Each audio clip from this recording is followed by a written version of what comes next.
Well, thousands of people are filing past the Queen's coffin as she lies in state at Westminster Hall, where she will remain for the next 4 days.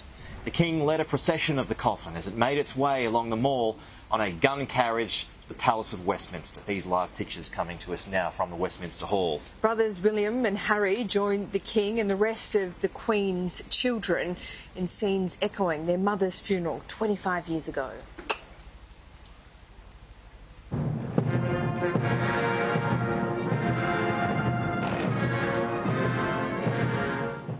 She leaves it all behind her. 7 decades of state visits, audiences with prime ministers, and the palace balcony, where she would wave to these crowds, now sombre, watching in silence. On the Queen's coffin was her crown. Behind it, a wreath of pine from the gardens at Balmoral and lavender from the grounds of Windsor. Following the Queen, the new King, and all the senior members of the royal household. They entered the most famous street of royal ceremonies. Never has the Mall been so full and so quiet. A family's grief and the nation's there for the world to see. Halfway along the avenue, 2 statues gazed on. The Queen's father, King George VI, and her mother. Not since her death 20 years ago has the country seen a procession to a laying in state. So much has changed. It's 25 years since Prince William and his brother made this same walk behind the coffin of their mother, aged 15 and 12. Something Harry would later say was inappropriate for someone so young. As the procession passed on to Horse Guards Parade, there was applause. During the 40-minute journey to the Palace of Westminster, Big Ben tolled at minute intervals.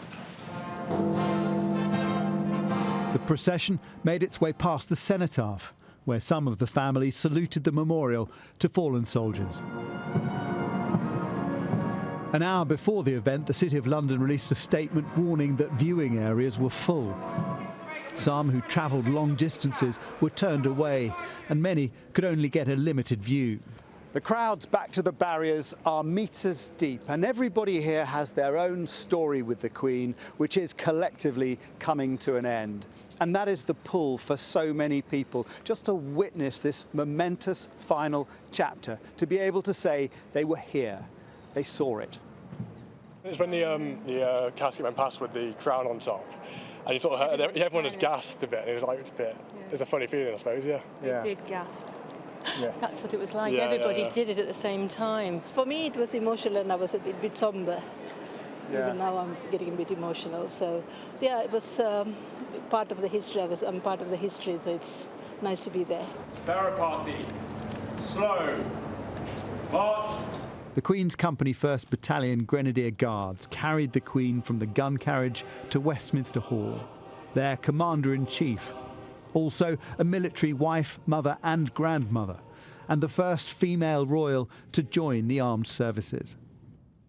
Here, Princess Catherine and the Duchess of Sussex joined their husbands. The Archbishop of Canterbury read the opening prayer.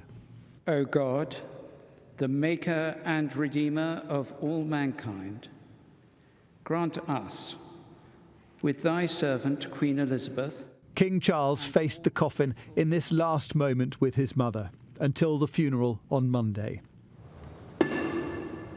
A double tap from the officer of the watch signalled the start of the first vigil, kept by 4 officers from the household cavalry. While outside, the queue began to stretch down the Thames, across it and back on itself.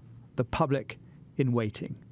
And they will wait, and wait, for hours on end, for this last chance to spend just a moment with their Queen, and say goodbye, each in their own way.